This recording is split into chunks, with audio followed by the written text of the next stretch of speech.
释迦牟尼佛，南无本师释迦牟尼佛，南无本师释迦牟尼佛。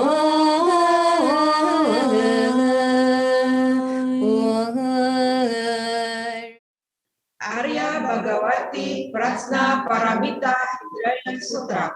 Sutra Hati Penyempurnaan Kebijaksanaan. Penuh hormat saya sembah Samtri Ratna. Demikian telah saya dengar. Suatu saat Sang Buddha sedang. Thank you. Masam jimi shiro paraji magyen mga nangan ngon. Susurang ri shi shi tisun kere yomda cha cha lo.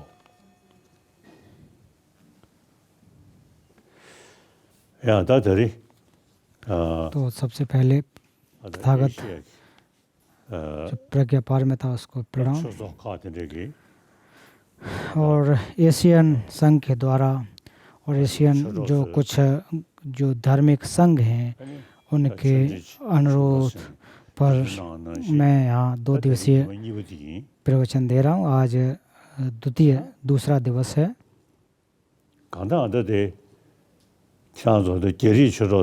तो हमारे जो चीनी भाई बहन हैं जिन्होंने अभी शुरुआत में जो प्रार्थना जो अक्सर किया करते हैं, तो धर्म की जो बात है, तो धर्म का अर्थ के रूप में अक्सर जो प्रज्ञा पारमिता के जो ग्रंथ हैं, जो धर्म हैं, जो सिद्धांत हैं, उनकी आवश्यकता क्या है? क्या ये कोई पूजा पाठ के आधार पर हैं? ऐसा नहीं है। तो उसमें कहा जाता है कि त्रिकालों के हमारे क्लेश हैं, उनको नष्ट करना। तो वो तो तीनों कालों को उसको अगर नष्ट करना है तो वो प्रार्थनाओं से नष्ट नहीं होंगे।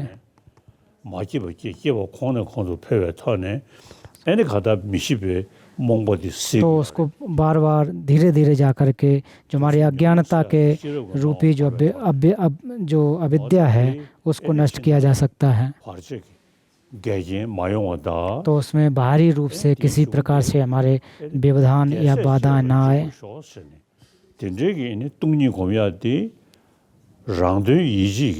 तो ये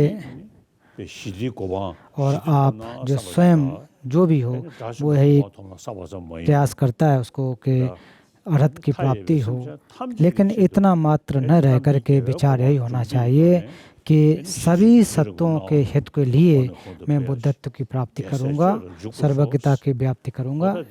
तो ये आप लोग जो प्रार्थना करते हैं तो इसका बहुत ही गंभीर अर्थ है, बहुत ही गहरा अर्थ है।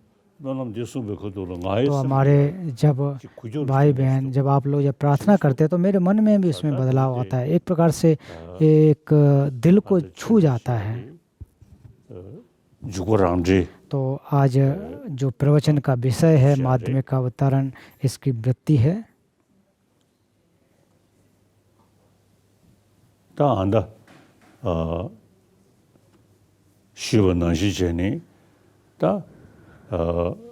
산제베 최기 배데 가수를 배 닝부디 배지। तो तथागत बुद्ध के जो सार के रूप में कहें तो उसमें प्रज्ञा पारमिता एक प्रमुख रूप से है। तो जैसे पूर्व में कहा कि हमारे क्लेश हैं, त्रिकाल के जो क्लेश हैं वो हमारी शून्यता के माध्यम से नष्ट किए जा सकते हैं, इसके बारे में हमें विचार करना चाहिए। तो शून्यता का अर्थ जो अनात्म की बात,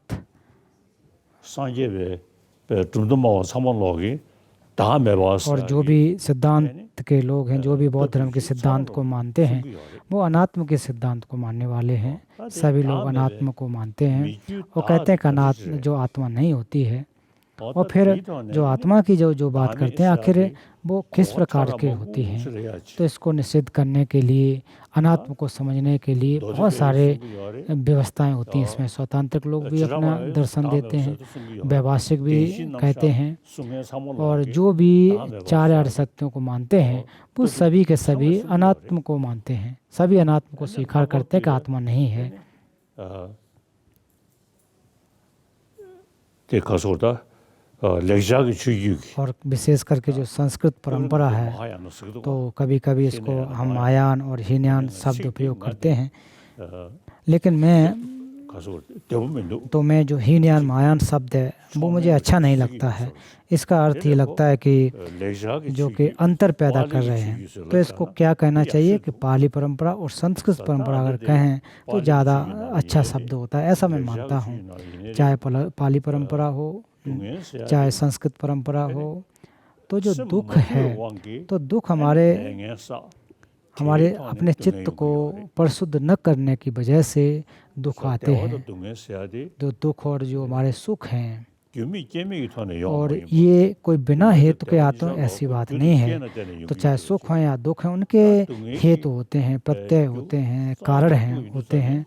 तो जब इनके वजह को जाने को, कारणों को अगर आप देखेंगे तो इसमें पाली परंपरा के अनुसार चाहे संस्कृत परंपरा हो, इसमें प्रतिसमुद्पाद की 12 निदान के बारे में कही गई, अविद्या, संस्कार, विज्ञान इत्यादि। जो तो सबसे पहले अविद्या की जो बात की जाती है, अज्ञानता की बात की गई है। तो भगवान बुद्ध का जो दर्शन है वो कारणों से युक्त है, वजह से युक्त है।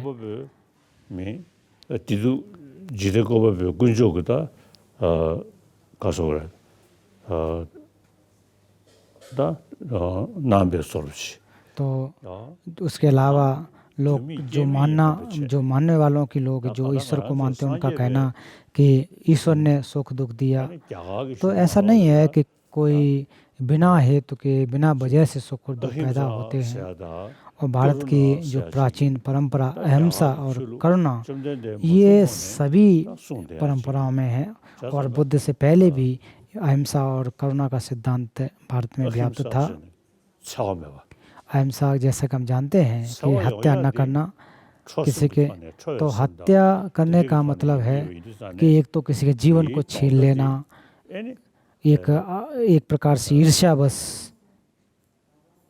तब मरी बोसा मिशी बे वांगे तुंगे में तो सामने चिपरे। तो फिर भी हमारे जो दुख हैं वो अविद्या की वजह से आते हैं। हम सभी चाहते हैं कि हमें सुख मिले, दुख न मिले, लेकिन फिर भी हम अविद्या के बस में रहने की वजह से हमें दुख मिलते हैं। तो वो इसलिए होती है, अविद्या हमारे चित्त को परिशुद्ध नहीं होने देती है। तो हमारे जो क्लेश हैं उनकी मुख्य जड़ अविद्या होती है। तो बौद्ध दर्शन में तो इसमें जो हमारी प्रज्ञा के बारे में बहुत ज़्यादा महत्व दिया गया है। तो मैं अपने अनुभव के आधार पर अगर कहूँ तो जितना ज़्यादा आपके अंदर प्रज्ञा होगी, जितना ज़्यादा आपके ज्ञान होगा, तो उसी तब जाकर के आप किस चीज़ को आपको ग्रहण करना है, किसको आपको हटाना है, छोड़ना है, आप उसमें अंतर पैदा करने लग सकते हैं, आप सीख सकते हैं। इसलिए हमारी जो प्रज्ञा है वो बहुत ही महत्वपूर्ण है। और इसलिए जो अविद्या को अगर नष्ट करना है तो विद्या के माध्यम से नष्ट हो सकता है। इसके अलावा कोई साधन नहीं हो सकता है। या फिर कहते रहें अविद्या नष्ट हो जाए, वो संभव नहीं होगा। भगवान बुद्ध का आशीर्वाद मिल जाए और अविद्या समाप्त हो जाए, वो भी संभव नहीं है। कि हम लोग जो लोग भी अविद्या में जी रहे हैं, क्लेशों में जी रहे हैं, तो फिर हमारे अपने चित्त को परिशुद्ध करके ही अविद्या को नष्ट कर सकते हैं। इसके अलावा कोई दूसरा तरीका नहीं होता है, दूसरा मार्ग नहीं होता है। तो माध्यमिक अवतार में जैसा कि कहा जाता है, मैं निरंतर उसके बारे में चिंतन करता हूँ।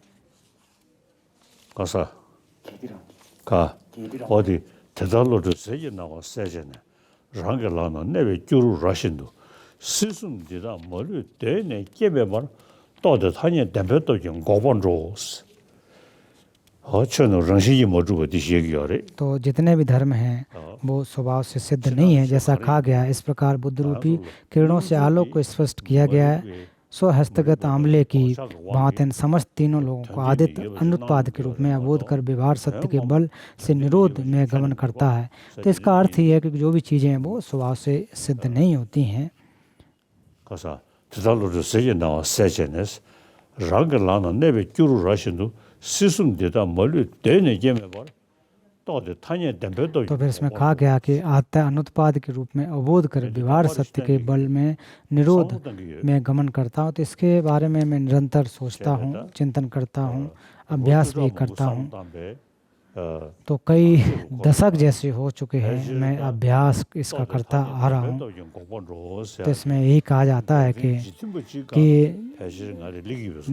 निरोध जो है, निरोध सत्य है, उसके जैसे उसके जो एक प्रकार से समकक्ष में आ गया हूँ, ऐसा मैं मानता हूँ। ये प्रार्थनाओं से संभव हुआ ऐसा नहीं है, वो अभ्यास करने के माध्यम से ही संभव हो सका है। फिर उसके बाद कहते हैं सदैव निरोध समाप्तिगत आशय से युक्त है तथा अनाथ सत्यों के लिए करुणा के उत्पत्ति करता है। तो जितने भी जो जीवधारी हैं, जो दुखी हैं, वो हमारे क्लेशों की वजह से उत्पन्न होते हैं। तो ऐसे लोगों को हमें निरंतर हमेशा करुणा का उत्पाद करना चाहिए, ऐसे लोगों को प्रेम करुणा देना चाहिए, जो हमारे जो दुख हैं उनको नष्ट करने के लिए और सुख को प्राप्ति करने के लिए। तो फिर अगर इस प्रकार का हमारे अंदर अगर विचार नहीं रहता है तो फिर क्या फ़ायदा। तो हमें चिंतन करना चाहिए कि हम सुख को प्राप्त कर सकते हैं, दुख को नष्ट कर सकते हैं। इनको हमें चिंतन विचार करना चाहिए। उसके साथ साथ जो जैसा कहा जा रहा है कि करुणा का भी उत्पाद करना चाहिए, फिर करुणा का उत्पाद करता है। अतः इस छठी भूमि के उत्तर सातवीं भूमि में सुगत वचन से उद्यत मध्यम बुद्ध प्रत्येक वचनों सहित सकल श्रावकों को बुद्ध से पराजित करने वाला भी है।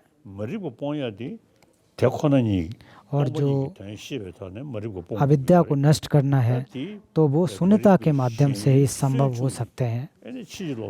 और फिर जो हमारी अमिथ्या या फिर जो मिथ्या विकल्प है तो शून्यता के द्वारा इसको नष्ट कर सकते हैं, प्रज्ञा के द्वारा अविद्या को नष्ट कर सकते हैं।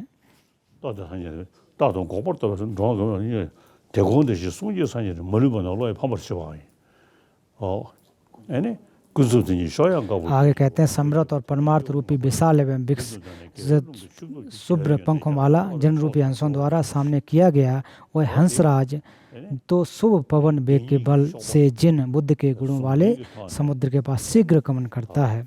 तो यहाँ दो पंखों की बात अगर कह रहे हैं तो इसका मतलब जो हमारे शून्यता और जो करुणा है दोनों साथ होना चाहिए। फिर धीरे धीरे हमारे अंदर जो क्लेश हैं उनको नष्ट करते चले जाना चाहिए। और भगवान बुद्ध के अनुसार भगवान बुद्ध जैसे ही हमें भी चार कायों युक्त बुद्धत्व को प्राप्त करना चाहिए। और अगर हम इस प्रकार से विचार करें, क्योंकि हमारे सब के अंदर तथागत गर्भ है, तथागत बुद्ध बीज है, हम सभी के अंदर जो भी जीवधारी उसके अंदर जितने भी जीवधारी हैं उनके अंदर या जो हमारे जो तथागत गर्भ हैं वो व्याप्त होते हैं। फिर चित्त में बहुत सारी उसकी स्थिति होती है। फिर धीरे धीरे जाकर जब आप सूक्ष्म चित्त की तरफ चले जाते हैं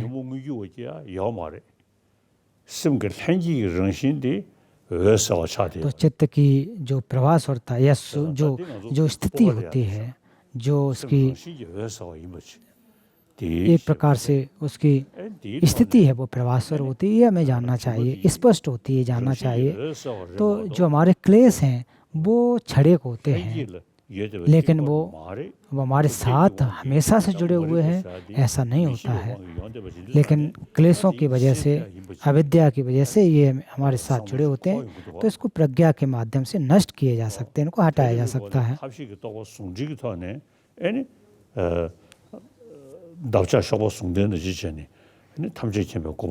तो इसलिए हमें प्रयास करना चाहिए कि सर्वज्ञता की कैसे प्राप्त कर सकूं। तो आप लोग मेरे धर्म मित्र हैं, तो ग्रंथों में कहा जा रहा है ऐसी बात, इसलिए कह रहा हूँ ऐसी बात नहीं है। मैंने पिछले कई दशकों से इसके बारे में चिंतन किया है, ध्यान स्रोत जो एक श्रवण किया है, मनन किया है, अभ्यास किया है, तब जाकर के मैं आपसे कह रहा हूँ कि ऐसा करने से मन में परिवर्तन आता है। तो बोधिचित्त और शून्यता, और ये निश्चित रूप से हमारे इस चित्त में व्याप्त है, इसको और उत्सित कर सकते हैं। 나발아 봐 규트야다 तो अपने हालांकि हमारी हमेशा स्वार्थी चित्त रहता है, तो स्वार्थी इसको चित्त को छोड़ करके परहित के रूपी चित्त को उत्पाद करना चाहिए। तो हमें यही जानना चाहिए कि जितने भी चीज़ें हैं वो सत्य नहीं होते हैं, एकमात्र माया रूपी हैं। इस तरह का हमारा मन हो जाए। जैसा कहा गया, समृद्ध और परमात्मा रूपी विशाल विकसित शुभ्र पंखों वाला, ऐसा जो कहा गया है। तो ये हमारे उपाय और प्रज्ञा ये दोनों साथ साथ होना चाहिए, दोनों को समझ करके चलना चाहिए और हम इसको प्राप्त कर सकते हैं, बुद्धत्व को प्राप्त कर सकते हैं। ये ऐसी बात नहीं है कि एक दिन में आ जाए। तो जो प्रज्ञा पारमिता में कहा जाता है गते गते पार समगति बोधि सोहा, तो इसमें प्रयोग मार्ग, संभाग मार्ग, प्रयोग मार्ग, फिर दर्शन भावना दर्शन भावना और असक्ष मार्ग, तो ये 5 मार्ग जो हैं, तो उसी प्रकार से तो इसी आधार पर कहा गया कि अनुपाद के रूप में अवोध कर व्यवहार सत्य के बल में निरुद्ध समात्म में गमन करता है। तो इसलिए माध्यम में जो कि मायान, यह जो कि जोलम प्रयोग मार्ग से आधार पर देखें, इसको साथ लेकर के चलें। इसलिए हमारे श्रुतिमय, चिंतनमय और भावनामय जो प्रज्ञा, इनके बारे में अगर हम सोचेंगे तो ये केवल ग्रंथ में कहा गया है ऐसी बात नहीं है। इसके अर्थ को अपने मन में ढालना चाहिए और इसको हम ढाल सकते हैं, अभ्यास कर सकते हैं।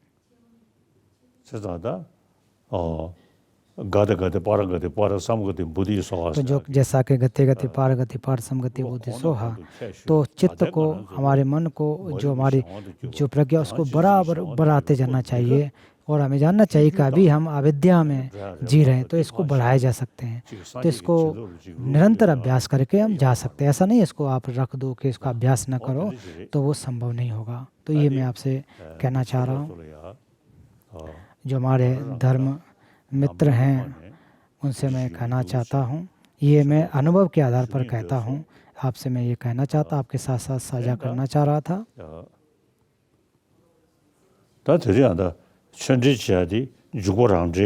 तो आज भी जो हमारा माध्यमिक अवतरण की जो वृत्ति है, तो अभी पूर्व में जैसा कहा वो माध्यमिक अवतार से हैं। तो माध्यमिक अवतरण मूल माध्यमिक करिका के बारे में कहा गया है, तो उसमें मूल रूप से शून्यता के बारे में व्याख्या की गई है। तो इसमें माध्यमिक अवतरण में गंभीर और बृहद दोनों व्याख्या की गई है। तो मैंने माध्यमिक अवतरण का जो उपदेश है लेगर रिम्पोचे से प्राप्त किया, और माध्यमिक अवतरण की वृत्ति है तो से खेम्बो कुंगा वांगचू जी से इसका जो उपदेश प्राप्त किया था। तो मुझे इन दोनों का उपदेश प्राप्त है। तो ये ग्रंथ जो हैं ये बहुत ही गंभीर हैं।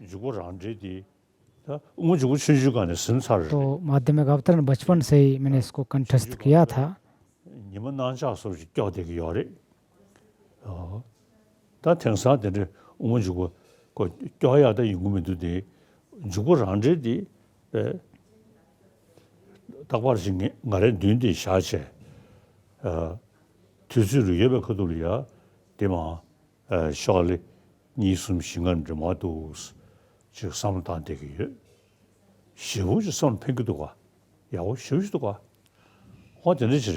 तो इससे जब मैं इसका अभ्यास करता हूँ तो निश्चित रूप से मुझे लाभ होता है।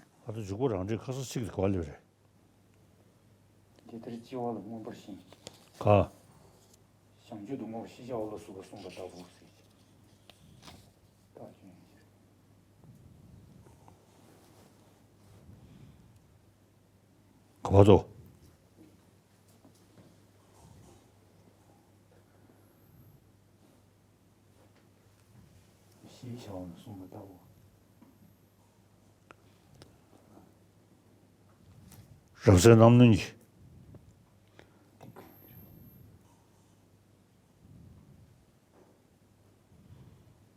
뭐야? 어? 야 가서 참도 관련이 신김이도 걸사.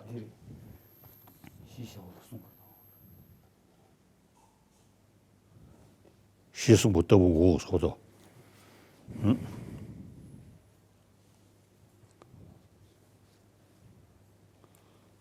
那得，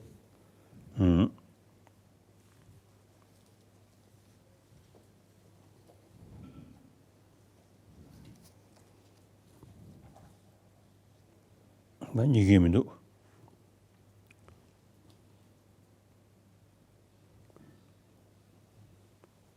다 간다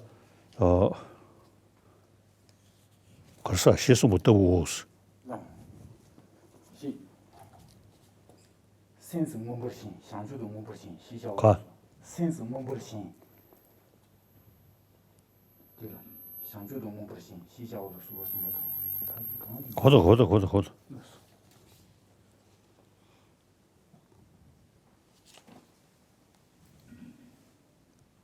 리도 리니 말이지 이ችን 순간이 가 이ችን 순간이 니들 상주도 니들 겨울은 거 버신 아니 어디 다리셔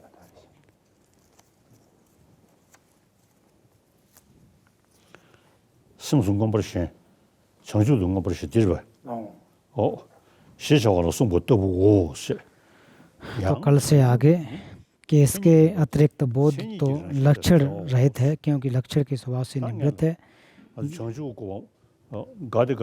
तो जैसा कि पूर्व में कहा गति गति पारगति बोधि सोहा तो ये तो बोधि को प्राप्त कर सकें ऐसा विचार होना चाहिए इसके बारे में यहाँ कह रहे हैं तो यहाँ पर जो छंग छुप तो छंग मतलब जो हमारे बुराइयां हैं वो उनको नष्ट करना जितने भी हमारे क्लेश उनको नष्ट करना उनको प्रतिकारी के माध्यम से नष्ट करना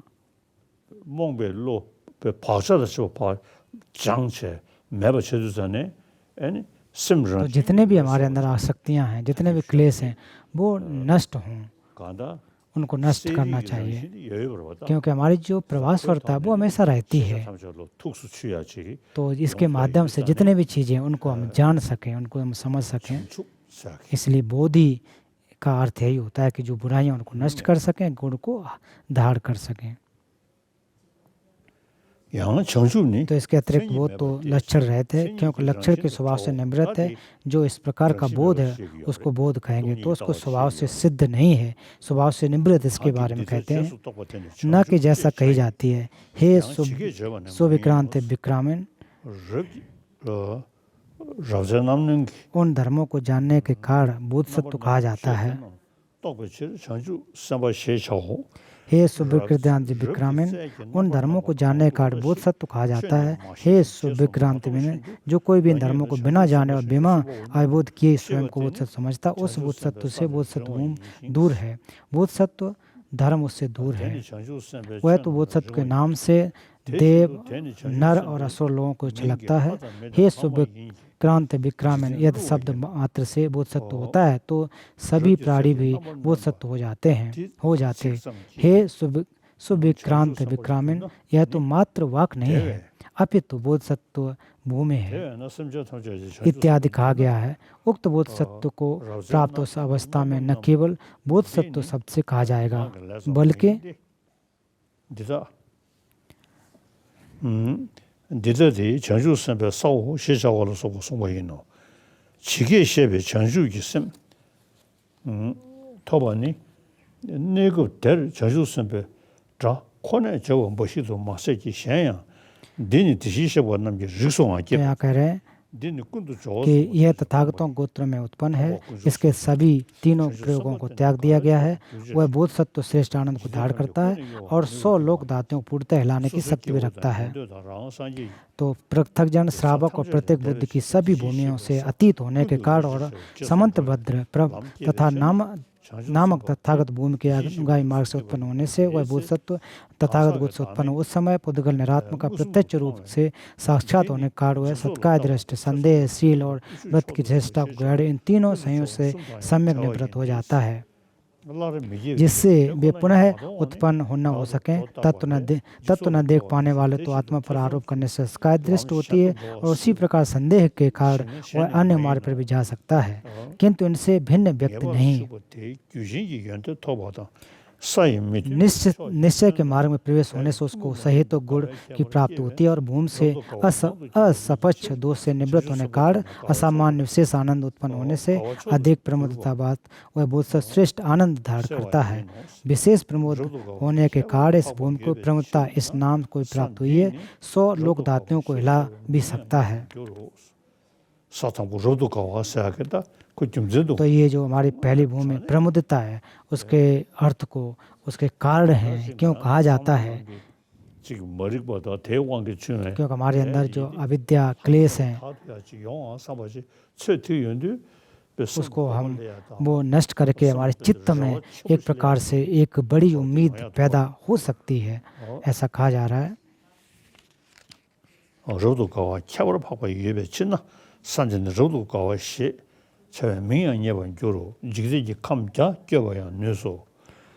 भूमि से भूमि पार करके ऊपर की ओर जाएगा, तब इसके सभी दुर्गत मार्गों का पूर्ण रूप से निरोध होगा। तब उसकी सभी पृथक जन भूमियां पूर्णतः समाप्त होंगी। जैसा अष्टम आर्य वैसा ही बतलाया गया है। इस प्रकार यथा बुद्ध धर्म के अभ्यास और द्वितीय भूमि आदि को पार करने से अधिक उत्साह होने से भूमि पार करके ऊपर की ओर जाएगा। संक्षेप में, जैसा कि श्रोतापन्न आर्य को अपने अनुसार आर्य धर्म को समझने से दोष से निवृत्त और गुण की प्राप्ति होती है, उसी प्रकार इस बोध सत्व को भी भूमि के बोध से स्वयं को तुल्य गुण की प्राप्ति और दोष का क्षय श्रोतापत्ति के उदाहरण के माध्यम से पूर्णतः स्पष्ट किया गया है।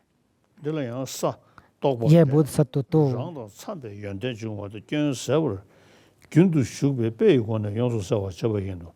बोध सत्व प्रथम बोध चित्तोदय की अवस्था में ही प्रत्येक बुद्धों को मुनिंद्र की बाड़ी से उत्पन्न श्रावकों के सहित पराजित करके संवार की शक्ति से बढ़ाया जाता है।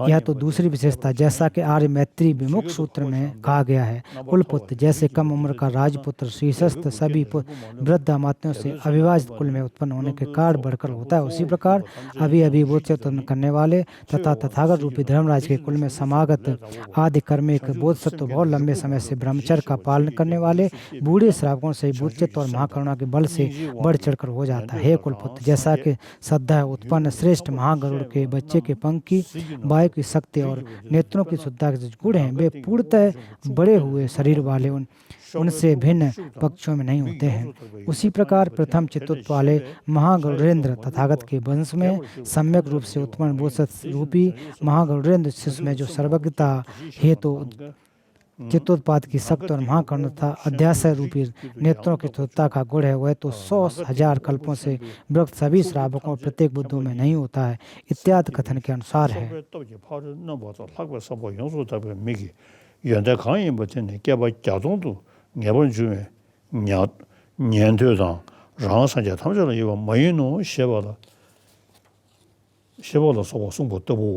फिर इसके बाद उसकी दुर्गम भूमि की बुद्धि भी सबसे बढ़कर होती है। तो ये प्रथम भूमि है। फिर इसके बाद प्रथम द्वितीय भूमि, दूसरी और तृतीय, उसे लेकर के जब 7वीं भूमि तक जब जाते हैं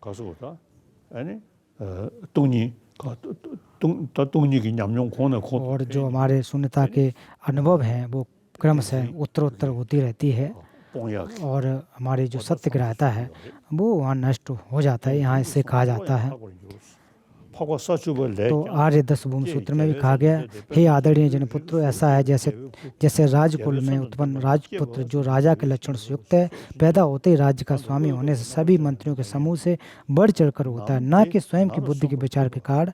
जब वह बड़ा हो जाता है तब वह अपने बुद्धि बल के उत्पाद के द्वारा सभी मंत्रियों के कार्यों से अतिशायी हो जाता है। उसी प्रकार से जनपुत्रों बोधसत्व भी चित्तोत्पाद के साथ ही अध्यासय की श्रेष्ठता से सभी श्रावकों और प्रत्येक बुद्धियों से बढ़ चढ़कर हो जाते हैं, न कि अपने बुद्धि विचार से। इसी 7वीं बोधसत्व भूमि पर स्थित बोधसत्व के तो स्वयं के विषय में तो बोधसत्व जो 1 से लेकर के 7वीं भूमि तक है और जो हमारा ज्ञान है वो धीरे धीरे बढ़ता चला जाता है।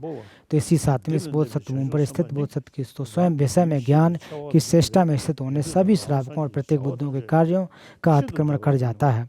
इस कथन के अनुसार है, इसलिए इसी दुर्गमा से आरंभ करके बोध संत और अपने बुद्धि बल के उत्पन्न होने का भी श्रावक और प्रत्येक बुद्धि का अनुभव करते हैं, परंतु नीचे की भूमि इसमें नहीं। ऐसा ज्ञात होना चाहिए। इस आगम से तो सभी श्रावक और प्रत्येक बुद्धों को भी सर्वधर्म निस्वभावता का भी ज्ञान होता है। तो ये माध्यमिक अवतरण का वृत्ति है जो बहुत महत्वपूर्ण है। ऐसा स्पष्ट निर्धारित है, जैसा न होने पर उससे भावों के निस्वार का ज्ञान होता है। लौकिक बीतराओं की बात उन लोगों को भी प्रथम चतुर्पाल होता है अपनी बुद्धि के विचार से प्रयास कर सके। तीर्थकों की भांति इनकी त्रि धातुओं की चर्या के सभी अंशों का त्याग नहीं हो सके। रूपाद के अपने स्वभाव के आलम्बन से विविध होने का पुद्गल निरात्म का बोध नहीं होगा, क्योंकि आत्म प्रज्ञप्ति के हेतु भूत स्कंदों का अवलंबन किया गया है, जैसा कि रत्नावली में भी कहा गया है।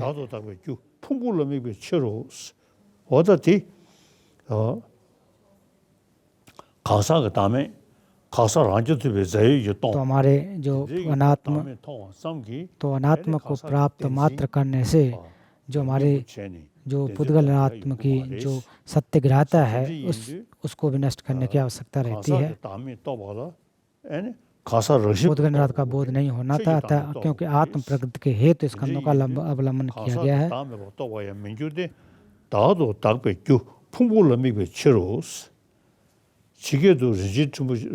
इसके बाद रत्नावली में भी जब तक स्कंद का ग्रहण है तब तक ही उसमें आत्मग्रहण भी है।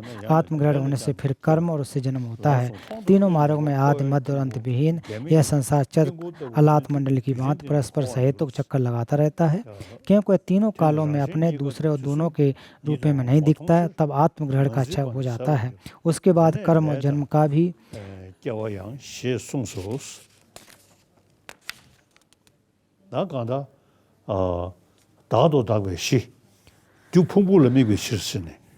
तो अनात्म को मानने वाले जैसे कि मैं की भावना उत्पन्न जब होती है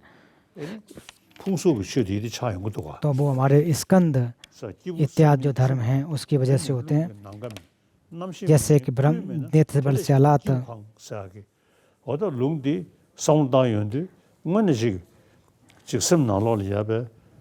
तो जब हम विचार करते हैं कि जो पुद्गल है न तो जल है, न पृथ्वी है, न आकाश है, न कोई भी है, तो वो किस फिर जो पुद्गल है वो कहाँ होता है? तो मेरे शब्द, मेरे वचन, मेरे मन, ये हम अक्सर कहते हैं। तो जो हमारे त्रिद्वार हैं काय वाक और चित्त, उसका हम उपयोग करते हैं। तो उपयोग करने वाली जो मैं है, जो आत्मा है, तो वो मैं कहाँ है, आत्मा कहाँ है, इसके बारे में तो हमें सोचना चाहिए। तो जैसे पूर्व में कहा कि जो पुद्गल है वो ना तो पृथ्वी है, ना जल है, ना आकाश है, ना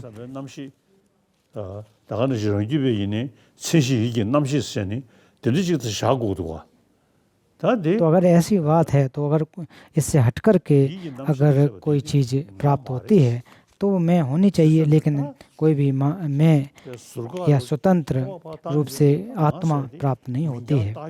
तो जब फिर बाद में हम निष्कर्ष पे पहुँचते हैं कि ये केवल और केवल नाम मात्र के रूप में रह जाते हैं। फिर इसके बार बार कहा जाता है कि यदि स्वलक्षण प्रतीत होगा तो उसके प्रति अवश्य भाव का विनाश हो जाएगा, या शून्यता भाव विनाश का हेतु जाए, तब विषय युक्त संगत नहीं है, अतः भाव सत्य नहीं है। तो फिर आगे कहते हैं क्योंकि इन भावों की परीक्षा किए जाने पर परमात्मा भाव सत्य व्यवहार में भी विद्वानता प्राप्त नहीं होती, अतः लोक में व्यवहार सत्य की परीक्षा नहीं की जाती है। परमात्मा उत्पत्ति का निषेध करना प्रसंग। फिर तत्व की अवस्था में जिन युक्त से स्वतः एवं परत उत्पाद उत्संग नहीं है, उस युक्त से व्यवहार में भी उत्संग नहीं आता है, तुम्हारा उत्पाद कैसे सिद्ध होगा? फिर धर्मों का स्वतः शून्य होने का उपदेश देना, अनुचित होने का प्रसंग आगे कि वस्तुओं की शून्यता सामग्री अपेक्षा अप्रतिद्वंदी भी नहीं है, जहाँ प्रतिशुद्ध। तो मूल माध्यमिक अवतरण जो मूल माध्यमिक कारिका में भी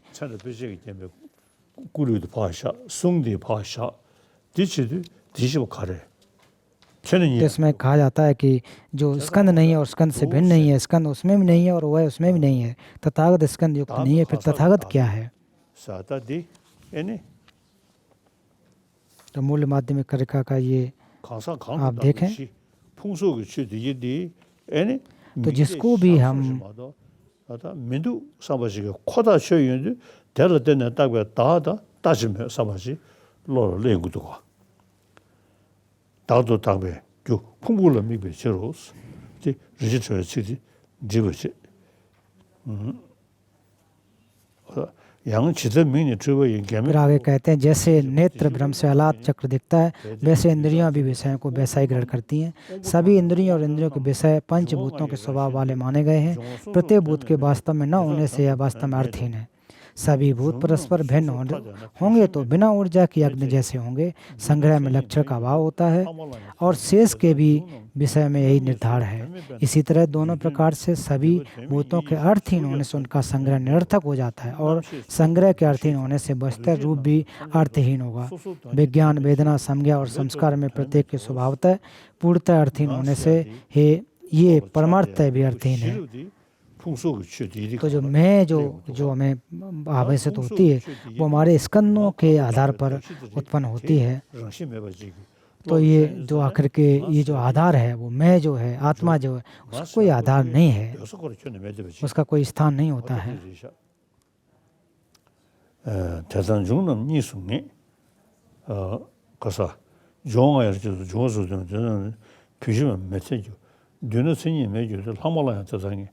대전 중은 능이수 때문에 되면 되고 되면 이제 수견도 되면도 남시 소통 두시던 두지 남자 탐제도 सोसो तंगी फिर जैसे दुख का प्रतिकार हो जाने पर सत्य दुख का अहंकार होता है वैसे सुख का नाश होने पर भी दुख का भी अहंकार होता है इसी प्रकार निस्वा होने से सुख से मिल रहने की तृष्णा और दुख से निवृत्त की तृष्णा को उस प्रकार देखने से मुक्ति होगी अगर पूछे कि कौन देखता है तो उत्तर है कि व्यवहार में चित्त को दृष्टा कहा जाएगा बिना चैतसिक के चित्त सिद्ध नहीं होता है निरर्थक होने के साथ साथ भी नहीं माने जा सकते हैं इस प्रकार यथार्थ ज्ञान से जगत को निरर्थक जानकर निरालंबन ज्ञानी निर्विषयक होने से इन्नर रहता को शांत हो जाता है अगर कोई कहे कि केवल बोध सत्व ने इस प्रकार से निस्वभावता को देखा ऐसा भी नहीं है क्योंकि सभी श्रावकों प्रतिबुद्ध के लक्ष्य करके वैसा कहा गया है यह कैसे ज्ञात होता है कहता हूँ क्योंकि उसके तत्काल पश्चात की बोध सत्व के विषय में कहा गया है वो सत्य के उस प्रकार से देखकर वो सत्य संबोध के प्रति निश्चिंत इच्छा रखता है उसका तो करुणा के कारण बोध प्राप्त संसार से संबंध रहता है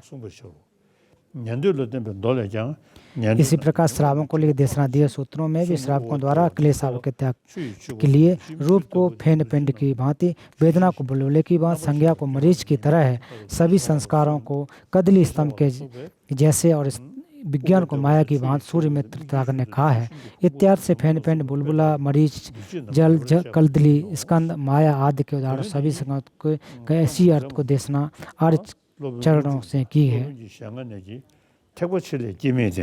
मायान में अजात की देशना की दूसरों के लिए क्षय को सुनता कहा क्षय और अजात अर्थ में समान अतः क्षमा करें और भी भाव और अभाव के ज्ञाता भगवान ने कात्यायनवाद सूत्र में भी सत और असत दोनों खंडन किया है अगर कोई सोचता है कि श्रावक यान में भी धर्म निरात्मी देशना की गई तो मायान की देशना निरर्थक हो जाएगी तो यह मत भी इस प्रकार से युक्त और आगम से विरुद्ध ज्ञात होगा मायान की देशना केवल धर्म निरात्म की नहीं है तो इसलिए जो हमारे जो श्रावक और मायान इनकी जो प्राप्त करने का अलग अलग के साथ कहेंगे मायान की देशना केवल धर्मराज की देशना नहीं अपितु बोध सत्यों की भूमि पारमिता परिधान महाकरुणा आदि परिणामना संभार और अचिंत्य धर्मता भी हैं जैसा रत्नावली में कहा गया है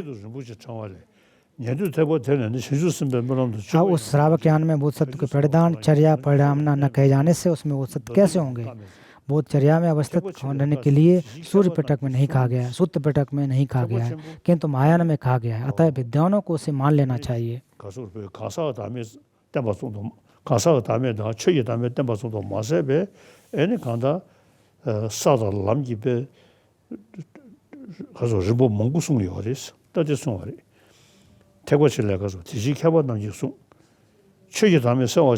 धर्मरात्म को स्पष्टीकरण हेतु मायान की देशना भी उचित ही है क्योंकि विस्तृत देशना की अपेक्षा श्रावक यान में धर्म निरात्म संक्षिप्त लक्षण मात्र में समाप्त हो जाए जैसा कि आचार्य पाद नागार्जुन ने कहा है निस्वभावता के ज्ञान के बिना मुक्त नहीं है, ऐसा आपने कहा था। इसलिए आपने मायान में उसका पूर्ण रूप से उपदेश दिया है। प्रसंग के रूप में आने से ही ठीक रहता है। अब भ्रांत बुद्धि के लोगों के स्वयं तत्वार के रूप में यहाँ सामान्य बात कहूँगा।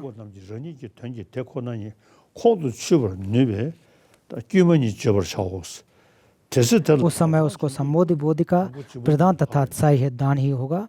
उस प्रेमता भूमि को प्राप्त अगर परहित करना चाहते हैं तो जो हमारे चीज़ें हैं उनको लोगों को ध्यान दें, फिर शब्दों के द्वारा अपने उपदेश दें।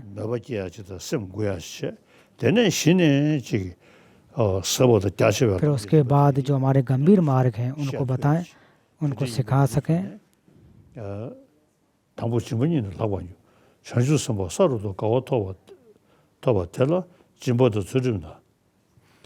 उस प्रेमता भूमि के प्राप्त हो सकती दान, शील, शांति, वीर, समाधि, प्रज्ञा, उपाय, प्रदान तथा बल, ज्ञान इस 10 में से धार्मिकता ही सबसे बढ़कर हो, किंतु सबसे भिन्न का भाव नहीं है। दान भी सर्वकार तक प्रदान हेतु है। स्वमास दान में भी आदर भाव रखने से अदृष्ट के अनुमान का भी हो जाता है। तब तक उस बोध से बोध आदि को भी अदृष्ट गुण है। वे भी अपनी बाह्य और अंतरिक वस्तुओं को दान की विशेषता के अनुमान से ही स्पष्ट रूप से ज्ञात हो जाते हैं। जैसे धूम आदि से अग्नि आदि, इस प्रकार बोध सत्वों के लिए दान बुद्धत्व का प्रदान है तो अप्रत्यक्ष गुणों को बचने का सूचक है। उसी प्रकार सभी पृथकजनों, श्रावकों और प्रतिबुद्धों के दुख के निवारण और शाश्वत सुख की प्राप्ति का हेतु ऐसा दर्शने की इच्छा से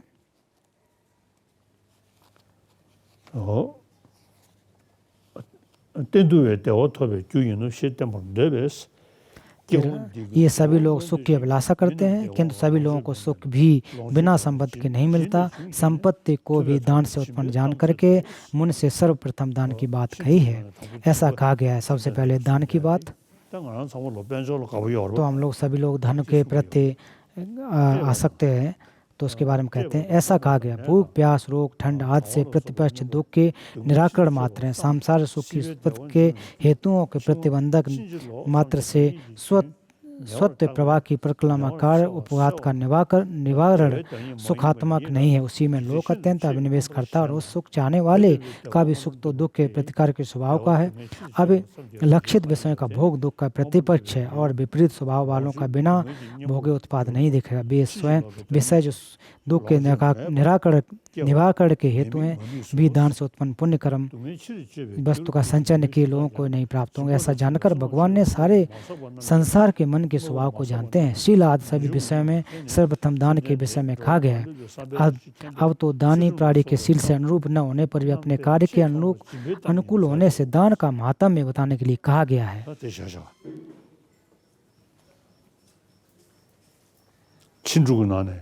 진보 선의 당고의 소야디 김제도 막 소용기 어떤지 다시나 장수들 가 생기 탐정해 주고 있습니다. तो अभी जो प्रश्न उत्तर का सत्र है, अब प्रश्न उत्तर होंगे। Yes. Your Holiness, thank you so much for your today teaching. I'm extremely तो happy परम पावन to see ji you again today. आज And now we shall start with the question and answer. आज का जो The first question comes from प्रश्नोत्तर है Nguyễn Thái वो Hoa करेंगे। from Vietnam. Miss Nguyễn, तो please. पहला प्रश्न जो है न्योंग थाई हो हनोई वियतनाम से है। Good morning, His Holiness. तो परम पावन जी My question सुप्रभात। is, परम पावन जी मेरा would your प्रश्न है, Holiness परम explain पावन how जी the सांप्रतिक different रूप से rigid मौजी eye मैं which और exists हमारी अज्ञानता के conventionally धारण in the करने वाली eye, मैं में which क्या is अंतर है? narrow and grab us. Thank you so much.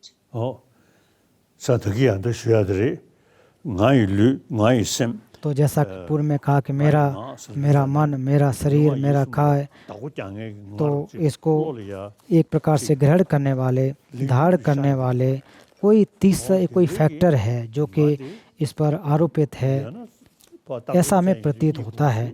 लेकिन अगर कोई ऐसा होता तो परीक्षण से मिलना चाहिए, लेकिन हमें वो प्राप्त नहीं होता है। तो फिर क्या मैं नहीं है? तो ऐसा नहीं कह रहा हूँ मैं। तो एक दूसरे को लाभ देने वाले, एक प्रकार से सुख दुख के अनुभूति करने वाले तो आत्मा है।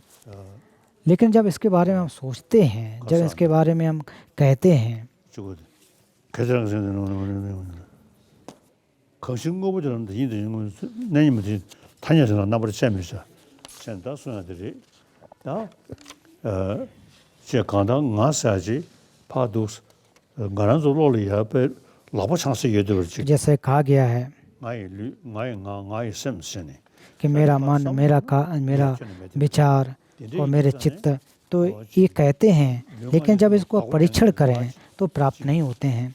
वो हमारे काय, चित्त और वाक इन तीनों पर अधिकार करने वाले स्वतंत्र रूप से जो आत्मा है वो सिद्ध नहीं है, स्वभाव से सिद्ध नहीं होते हैं। तो अनात्मा निषिद्ध है, तो वो ऐसा मैं नहीं कह रहा हूँ। तो आत्म जो है समृद्ध रूप से है, परमात्म रूप से नहीं होता है। ये आपको समझना चाहिए। तो हमारे मन में जब क्लेश उत्पन्न होते हैं तो मैं की भावना बहुत ही गंभीर होती है, बहुत ज़्यादा होती है। तो कभी मैं ऐसा लगता है स्वतंत्र रूप से है। इस प्रकार के स्वतंत्र आत्मा या मैं नहीं होता है।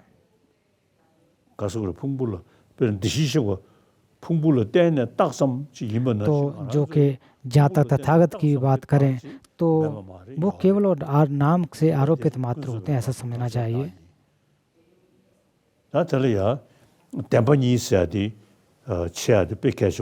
इसलिए हमारे जो दोस्त अर्थ जो सत्य हैं उनको समझना चाहिए कि जिन चीज़ों को हम देख रहे हैं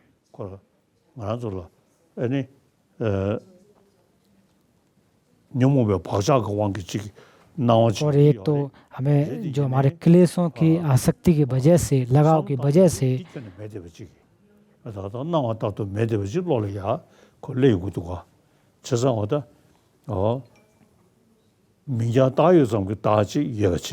तो अल्प मात्र नाम मात्र से जो आत्म है वो होते हैं, नाम मात्र के रूप में होते हैं।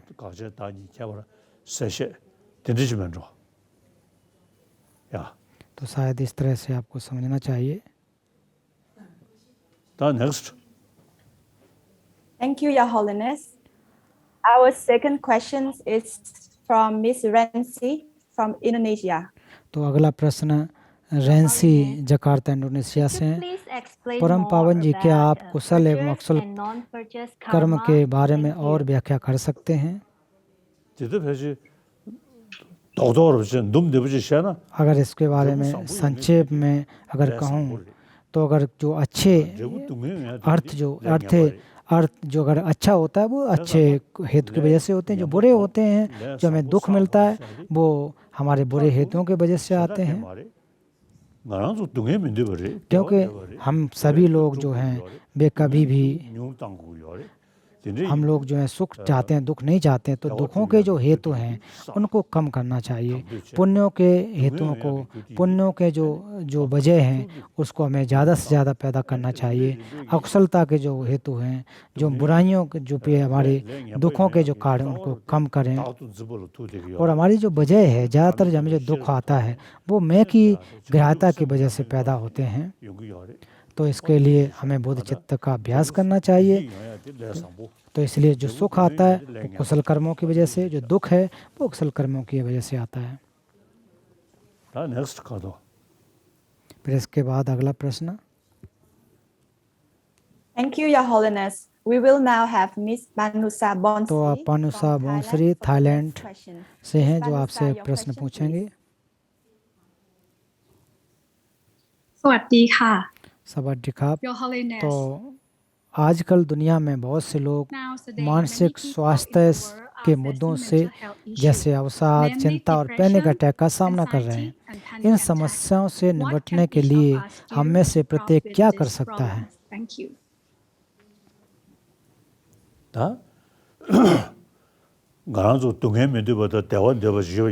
हम लोग सुख को चाहते हैं, दुख को नहीं चाहते हैं। तो ये हमारी स्वाभाविक नैसर्गिक विचारधारा या विचार होता है। फिर भी बहुत सारे दुख आते हैं। पर्यावरण के माध्यम से भी, हमारे वातावरण के माध्यम से ही हमें दुख होते हैं। उस समय हम बहुत ज़्यादा परेशान हो जाते हैं, दुखी होते हैं और चिंतित होते हैं, अवसाद में जीते हैं। तो ये एक प्रकार से हमारे स्वतः आते रहते, पर ये चीज़ें आपने अक्सर देखी हो। तो जो दुख हैं वो हेतुओं की वजह से, उसके बहुत सारी वजह होती हैं।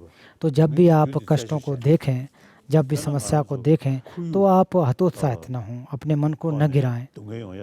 जैसे कि पर्यावरण के माध्यम से, तो आप उसमें देखें जब कोई दुख आता है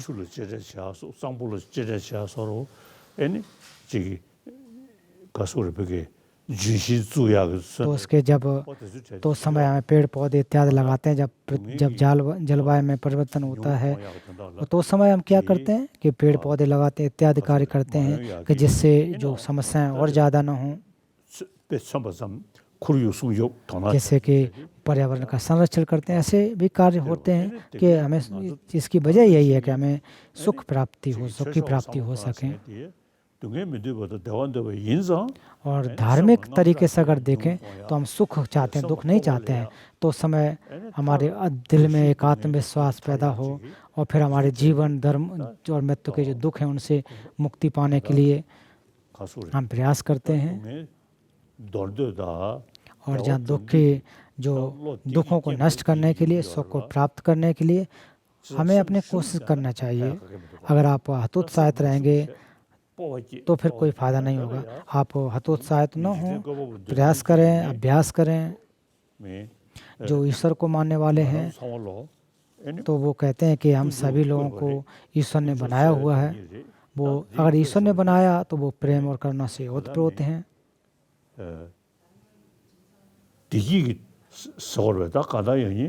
तो हम लोग अगर भगवान को पिता के समान मानते हैं, हम उनके पुत्र के रूप में हैं।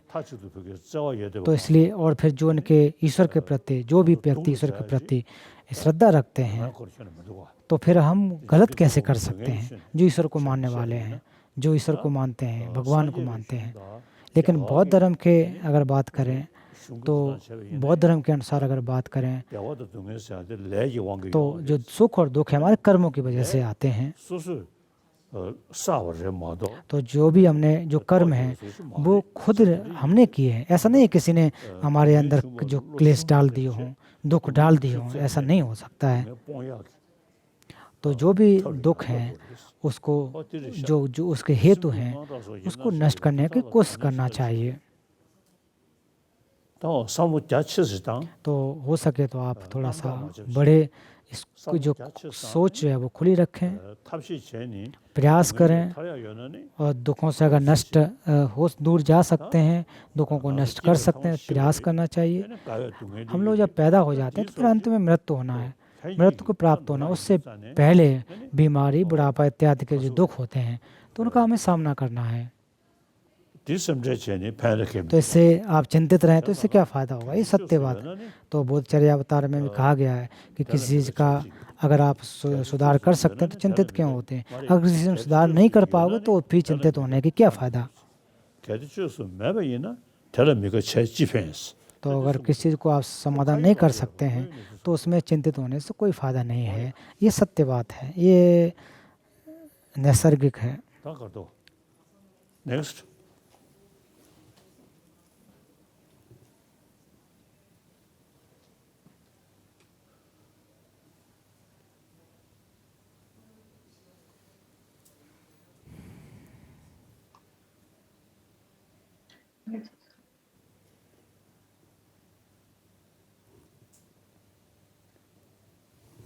Oh yeah. Yes. Hi, His Holiness. Sorry, our mother lost her signal. Okay, the next question is from Singapore, Alexis Tay. तो अगला प्रश्न सिंगापुर से है, एलेक्स टे। Alexis, please ask a question. Good morning, Your Holiness. परम पावन सुप्रभात। मेरा प्रश्न है, एक व्यक्ति इसने किसी प्रियजन को खो दिया है, वह मनोवैज्ञानिक रूप से आशा की भावना ग्रहण कर सकता है और इसलिए आत्म सांत्वना के रूप में भार्दो और पुनर्जन्म के विचारों को आसानी से स्वीकार कर लेता है। वह सच्चाई की जांच कैसे कर सकता है? आप उन्हें क्या सलाह देंगे कि वे निरंतर आत्मसंदेह और पूछताछ के साथ भी अपने अभ्यास को आगे बढ़ाने में सक्षम हो? तदे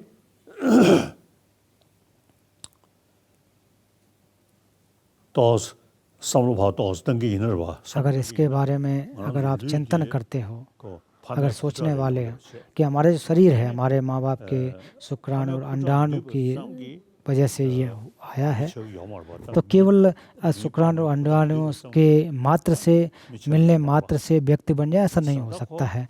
उसके लिए एक तीसरे फैक्टर की जरूरत होती है, उसे हम चित्त कहते हैं। जब चित्त उसमें प्रवेश होता है, जब संधि होती है, तब जाकर के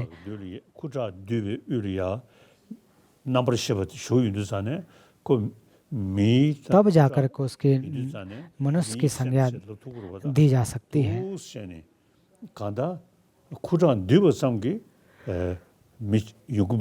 तो शुक्राणु और अंडाणु मिलने मात्र से व्यक्ति का निर्माण हो जाए वो संभव नहीं है। तो इससे क्या सिद्ध होता है कि इसका हेतु और भी कोई हेतु है, इसके साथ साथ और कोई हेतु जुड़ा हुआ है।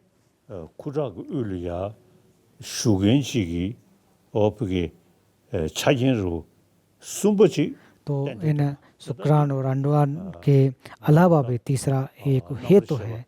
वो तीसरा हेतु हमारी जो एक चित्त होता है।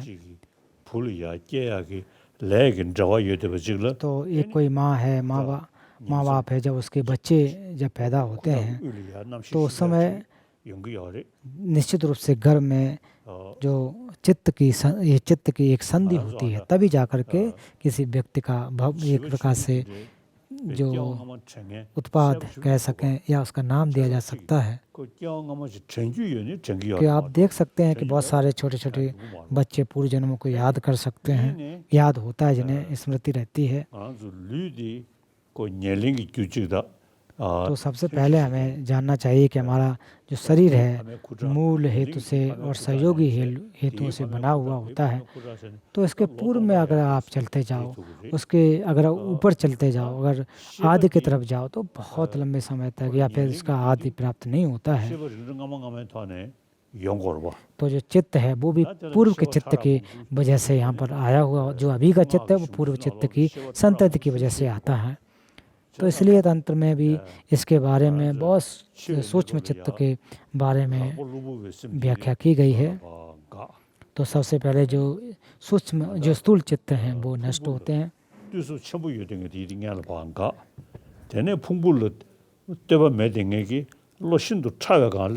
तो जब वो सूक्ष्म चित्त की तरफ जब आते हैं तो नावा छेवा न्यथो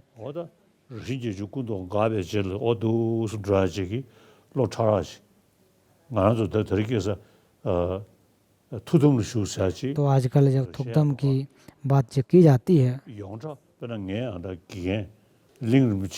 मेरे जो आचार्य थे लिंग रिम्पोछे, तो वो ध्यान की अवस्था में लगभग 12 दिन के आसपास वो थुकदम की अवस्था में रहे।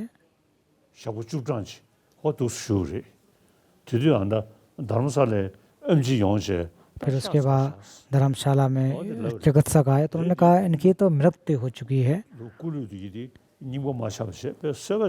लेकिन फिर भी उनका जो काय था वो खराब नहीं हुआ, एक प्रकार से तरोताजा रहा।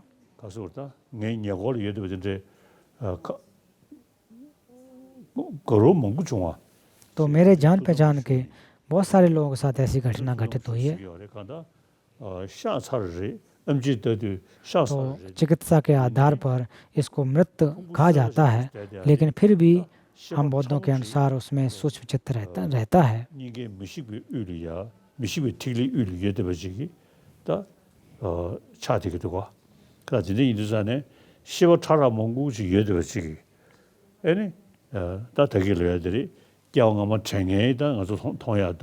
तो अभी पूर्व जन्म को जो स्मृति जिनको होती है वो बहुत सारे लोग हैं जो हमें देखने को मिलते हैं। तो उसके लिए भी हमारे जो मूल हेतु हैं उनकी तो आवश्यकता रहती है। तो इसके आप देखें, अगर हमारा चित्त पूर्व चित्त न हो तो उसकी संधि नहीं हो सकती है। इसलिए हमारा जो काय है और चित्त है वो निश्चित रूप से जो हमारा चित्त है सो चित्त निश्चित रूप से रहते हैं। तो जो हमारे काय और चित्त दो की जो बात की जाती है तो वो हम आसानी से कह सकते हैं, उसकी व्याख्या कर सकते हैं, लेकिन फिर भी जब आप चित्त की बात अगर करें, चित्त के जो अगर आदि के बारे में जाएं तो वो उसको सिद्ध कर पाना आसान नहीं हो सकता है। हम जब पूर्व जन्म और पर जन्म के आधार पर इसको मान सकते हैं, इसको सिद्ध कर सकते हैं।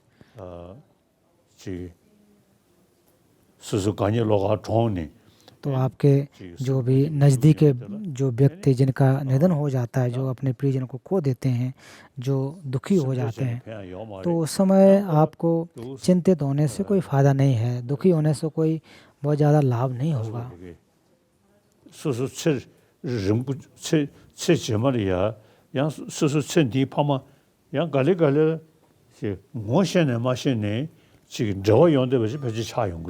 तो निश्चित रूप से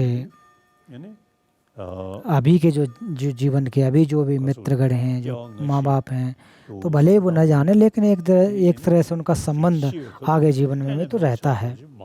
ऐसा नहीं है कि वो अभी नष्ट हो जाएं, उनकी चित्त की संतति न रहे, लेकिन निश्चित रूप से कभी न कहीं मुलाकात तो होगी। तो ऐसा अगर आप माने तो आपको लाभ होगा।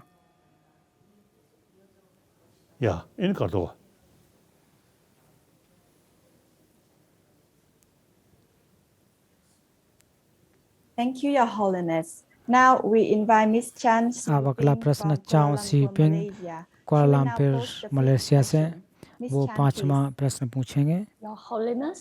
तो परम पावन जी, हमारा प्रश्न है, हम अपनी बुरी आदतों को, पैटर्न को कैसे बदल सकते हैं जो इतनी दृढ़ दिखाई देती हैं? बुरी आदतों को कैसे बदल सकते हैं?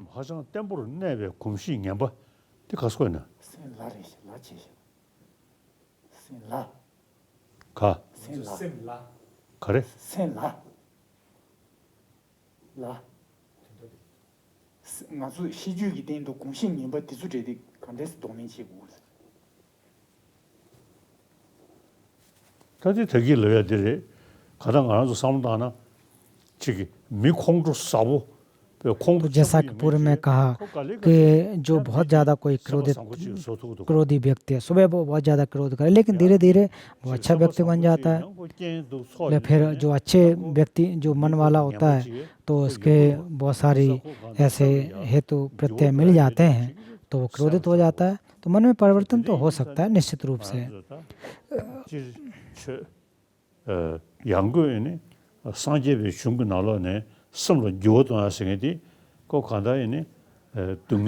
और मन में जो परिवर्तन है वो निश्चित रूप से संभव है, और इसलिए जो भी हमारे मन को दुखी करते हैं उसके हेतुओं को कम करें, और सुख को प्राप्त करने के लिए जो भी कार्य हैं उनको ज़्यादा से ज़्यादा बढ़ाएं।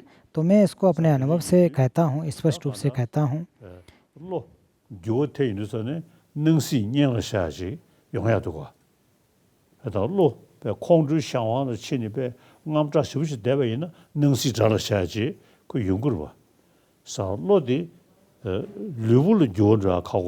तो जो हमारा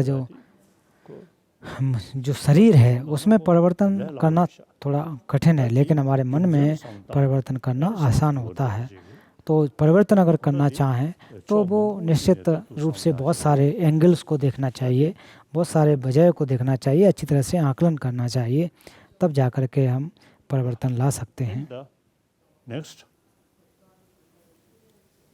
इसके बाद अगला प्रश्न, छठा प्रश्न। Thank you, Your Holiness.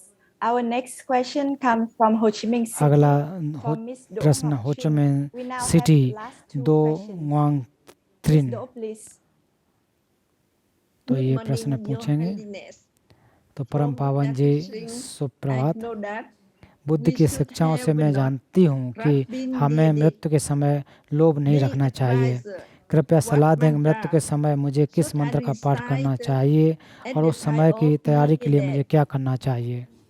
And what should I do to prepare for that time? Thank you, Your Holiness. I wish you good health and long life. Did शिखलामुदलिया तो जब मृत्यु को प्राप्त हो उस समय आसक्ति लगाव ज़्यादा पैदा न करें। 공속하셔. 시간 한번 들려야 지 통한 고반 되는시야. तो हमारे कुछ मित्र ऐसे भी हैं जो कहते हैं कि अपने बुद्ध की मूर्ति सामने रखते हैं, फोटो रखते हैं। कुछ लोग मेरे भी फोटो रखते हैं, तो ऐसे भी मैंने सुना है, ऐसे भी लोग कार्य करते हैं। तो निश्चित रूप से इससे एक आपके अंदर जो कि आदत आएगी, आपकी जो इसके इम्प्रिंट्स हैं, अगर बौद्ध हैं तो निश्चित रूप भगवान बुद्ध के जो निश्चित रूप से जो गुण हैं उनको याद करते हुए जब करेंगे तो आपको लाभ हो सकता है, ऐसा मैं मानता हूँ। फिर आज का अंतिम प्रश्न, तो अंतिम प्रश्न डैनियल यू।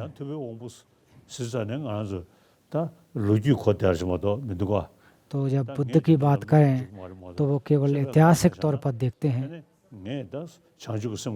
तो मैं उदाहरण के रूप में अपने आप को जो है बोध चित्त का अभ्यास करता हूँ, करना का अभ्यास करता हूँ, और एक प्रकार से जो शांति की मैं बात करता हूँ,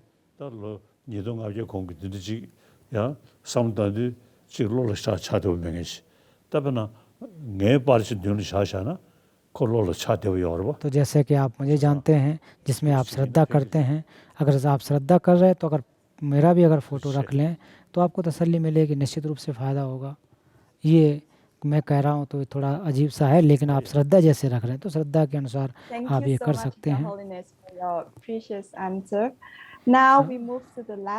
तो अब आज का इस प्रवचन का अंतिम प्रश्न है डैनियल यू मलेशिया से। परम पावन जी टच दिले एवं गुड मॉर्निंग। मेरा प्रश्न है, हम बोध चित्त का अभ्यास और दैनिक जीवन में शून्यता का अभ्यास कैसे प्राप्त कर सकते हैं?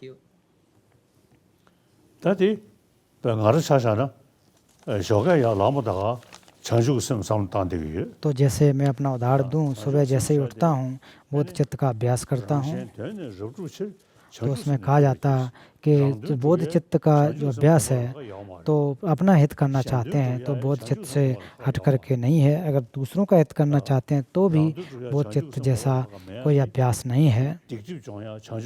तो इसके माध्यम से सारे जो अकुशल कर्म हैं वो नष्ट हो सकते हैं। अगर आप संवार करना चाहते हैं तभी बोध चित्त से हट करके कोई दूसरा अभ्यास नहीं है।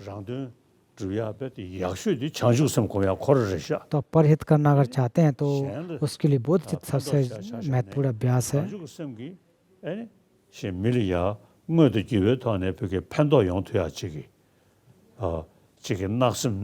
तो बोध चित्त के माध्यम से लोगों का हित कर सकें, तो इसके माध्यम से दूसरों का कोई अहित नहीं हो सकता है। इसलिए कहा जाता है कि अपना हित और परहित अगर करना चाहते हैं तो बोध चित्त का अभ्यास करें। जो इससे संवार करना चाहते हैं, पापों का प्रहार करना चाहते हैं तो बोध चित्त से संभव है। तो जैसे उदाहरण के रूप में कोई जानवर है, अगर आप अच्छी तरह से उससे व्यवहार करते हैं तो वो आसपास आपके आएगा। अगर आप क्रोध उत्पन्न करते हैं तो चाहे कुत्ता भी क्यों ना हो फिर भी आपसे दूर चला जाएगा। तो इसलिए हम परिवार में अच्छे व्यक्ति के रूप में रहते हैं, अच्छी तरह से व्यवहार करते हैं तो सब हमारे मित्र बनेंगे।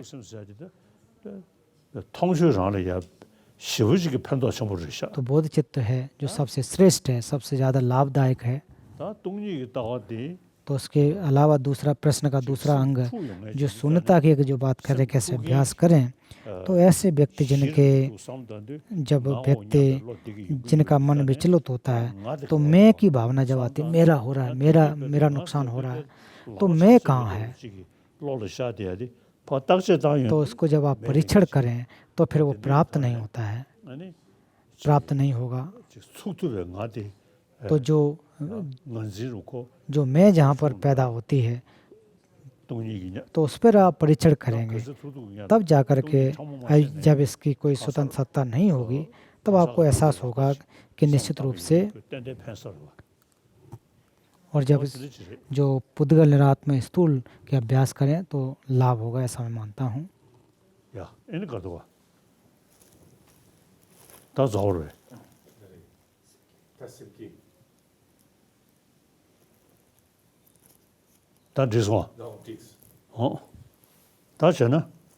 अब इसके बाद प्रश्न उत्तर का सत्र समाप्त होता है 네, 심기 돼야지. और इसके बाद बोधिचित्त उत्पाद का कराना, 장주고 씀 고미하다 동이 있다고 고미야. शून्यता का अभ्यास करना, बोधिचित्त का अभ्यास करना, ये मैं कहता हूँ। 대달로를 세제 나와 세제는 랑결하나 내배 큐를 하신도 스순디다 멀리 되네 게임에 봐 또돼. तो जैसा कि 전도 장주고 씀 성을 내는 것도 봐. जैसे कि भूमि गुणा विधान द्वारा उपसंहार कि इस प्रकार बुद्ध रूपी किरणों से आलोक को स्पष्ट किया गया है।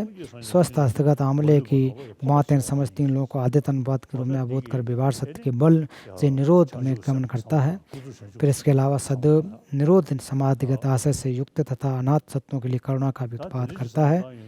तो इसके आधार पर बुद्धचित्त का जब हम उपदेश जब उत्पाद करते हैं, जो शून्यता और बुद्धचित्त के बारे में जब हम विचार करें, तो वो क्रम से जो बुद्ध की भूमि प्राप्त करने के लिए अगर आप इनको जिस पुण्यों का संचय करें,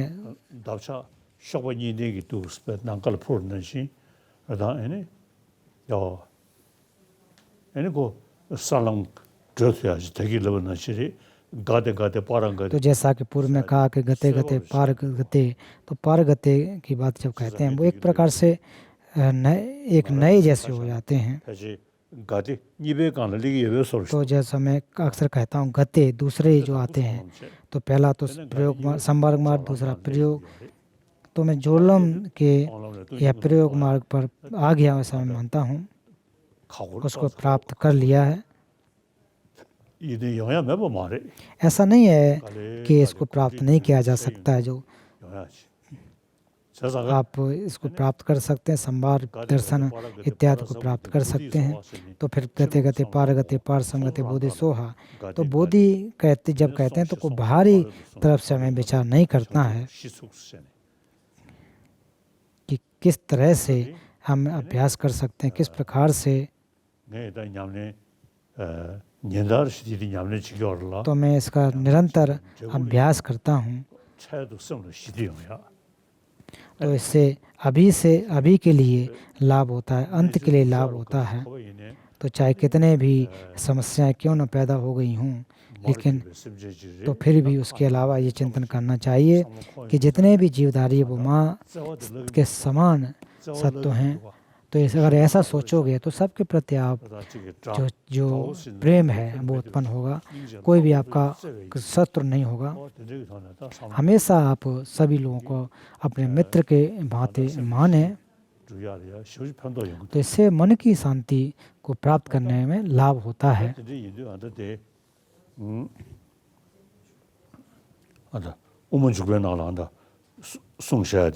तो जैसा कि माध्यमिक अवतरण में कहा गया, पूर्व में भी कहा कि इस प्रकार बुद्ध रूपी किरणों से आलोक के स्पष्ट किया गया आदि।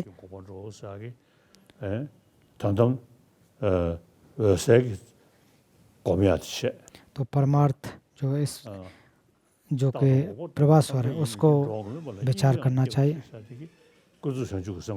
फिर इसके अलावा समृद्ध सत्य, समृद्ध बोधचित्त, इसका अभ्यास करें। जैसा कि मैंने पूर्व में कहा कि जितने भी जीवधारी हैं वो हमारे माँ बाप के समान हैं। सभी लोग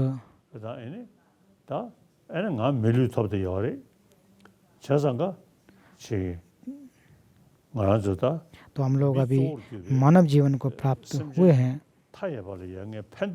और जितने भी मानव समान हैं उन सभी का मैं हित करूँगा, लाभ करूँगा, ऐसा विचार होना चाहिए।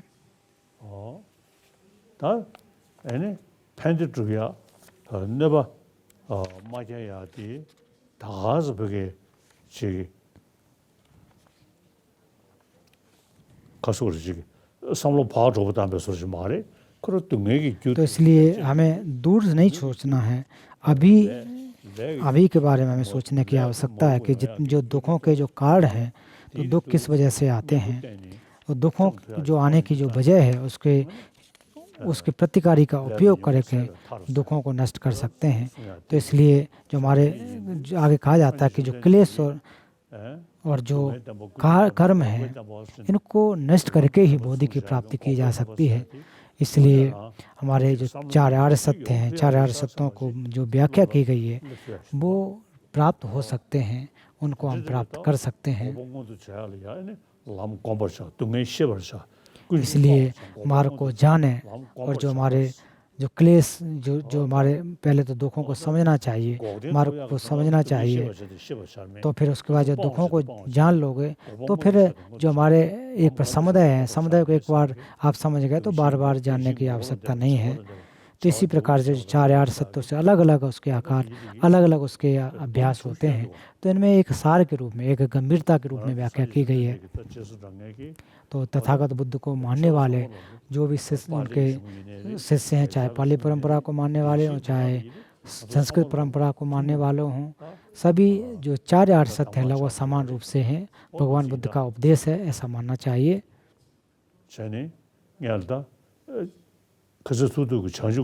तो जितना हो सके तो बुद्ध चित्त का आप अभ्यास करें।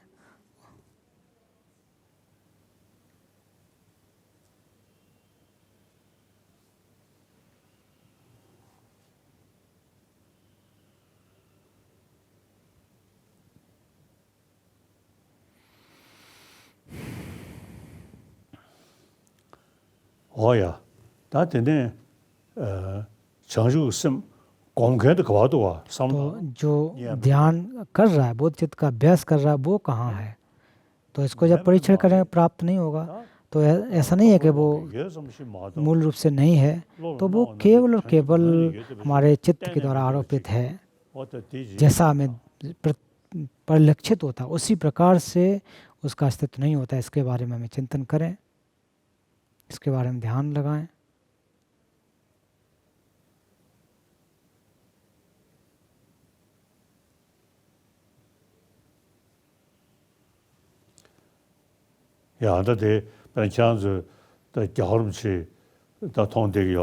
तो आप लोग परम पावन को देख रहे हैं, तो जब आप सोचेंगे कि दलाई लामा जी कहाँ हैं, जब परीक्षण करेंगे तो को फिर उस तरह से नहीं मिलेंगे।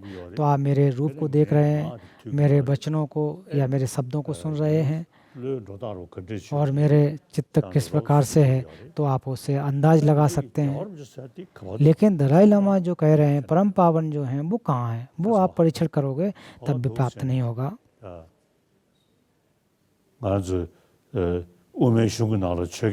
तो माध्यमिक दर्शन में कहा गया है नाम मात्र से है, तो नाम मात्र में यही कहा गया क्योंकि अर्थ के रूप में सिद्ध नहीं होते हैं।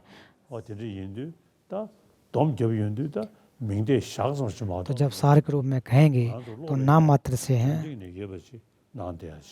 तो इससे इसी को क्वांटम फिजिक्स के आधार पर भी देखें तो उससे लाभ होता है। तो जितने भी धर्म हैं वो हमें अपने विषय के रूप में ऐसा मालूम होता है, लेकिन वास्तविक सत्ता उसकी देखी जाए, सत्यता के बारे में देखा जाए तो वो सिद्ध नहीं होते हैं। जब उनका परीक्षण करें, उनको ढूंढने जाएं तो फिर वो नहीं मिलते हैं। तो उसके लिए अलग अलग युक्तियाँ उपयोग की जाती हैं।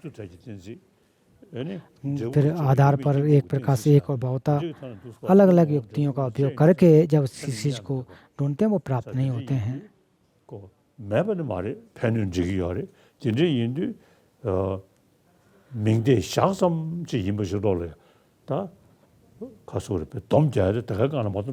तो ये केवल और केवल अंतिम में हम यही कह सकते हैं कि नाम मात्र से होते हैं।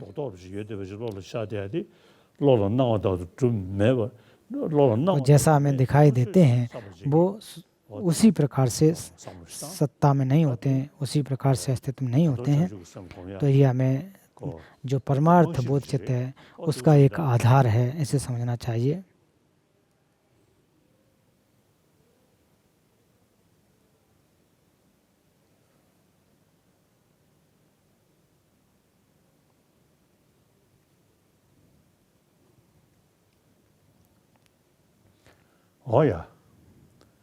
다 대야도 우문 주배한다 책 대경이 시설들이 심지 주배 쇼구디 대자로 세에 나와 세전 ranga하는데 베죠 스승들도 बार बार मैं जो कहा इस प्रकार बुद्ध रूपी किरणों से आलोक से स्पष्ट किया है सो हस्तगत आमले की बात इन समस्त तीनों लोगों के आदित्य अनुपात के रूप में अभूत कर व्यवहार सत्य के बल को निरोध गमन करता है सदैव निरोध समागत आशय से युक्त तथा अनाथ सत्यों के लिए करुणा का भी उत्पाद करता है इत्यादि फिर अंतिम में समृद्ध और परमात्म रूपी विशाल एवं विकसित शुभ्र पंखों वाला जिन रूपी अंशों द्वारा सामने किया गया सम्मानित यह अंसरा छठी भूमि का भूत तो शुभ पवन वेग के बल के से जिन बुद्ध के गुणों वाले समुद्र के पार से गमन करता है तो उसको अगर आप निरंतर अगर आप अभ्यास करते हैं तो हमारे मार्ग और भूमि उसका अभ्यास करते करते अंत में जाकर बुद्धत्व की प्राप्ति कर सकते हैं तो इस आधार पर कह सकते हैं इसका एक आधार तो निश्चित रूप से होते हैं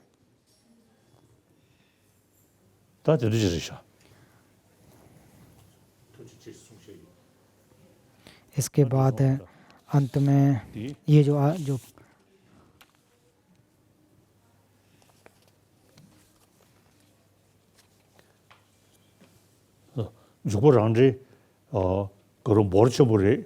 तो जो जुक्वा रांगडे लड़ता माध्यमिक अवतरण जो वृत्ति है काफ़ी बड़ी है तो समय समय पर अभी एक समय में तो नहीं हो सकता है भविष्य में हो सकता है भविष्य में आप इस पर विचार करें तो अंत में थमचे ने जो बोध चित्त उत्पाद वो किया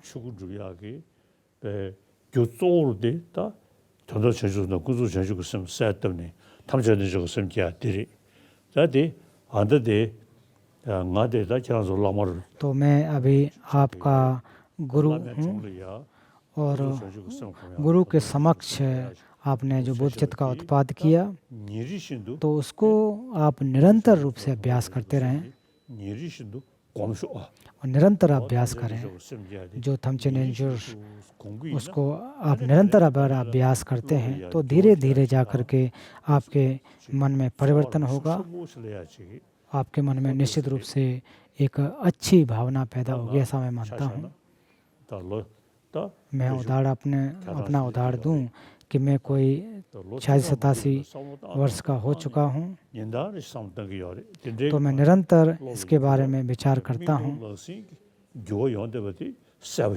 और निश्चित रूप से अगर आप अभ्यास करोगे तो परिवर्तन होगा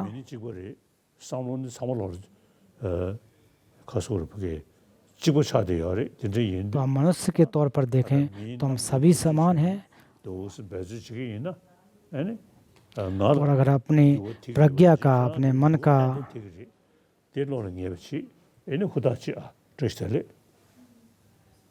आप लोग अच्छी तरह से करें अच्छी तरह से अभ्यास करें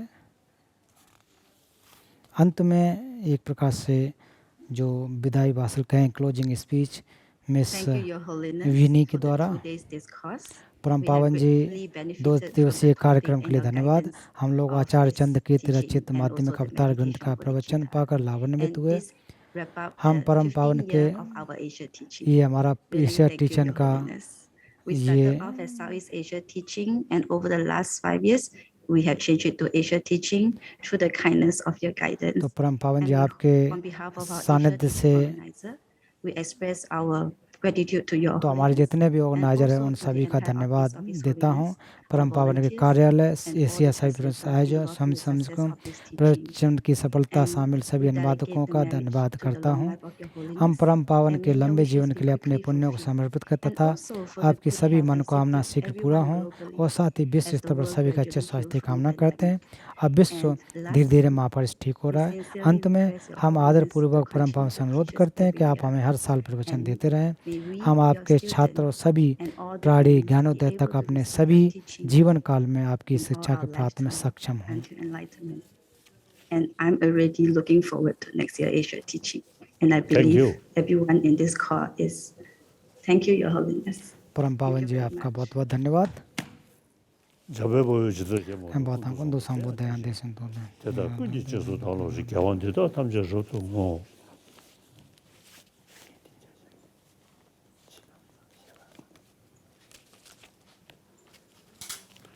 지수십이 겨우 도시 모호감 소롱감 다게 계획서 완디군요 상부주시로도 모호지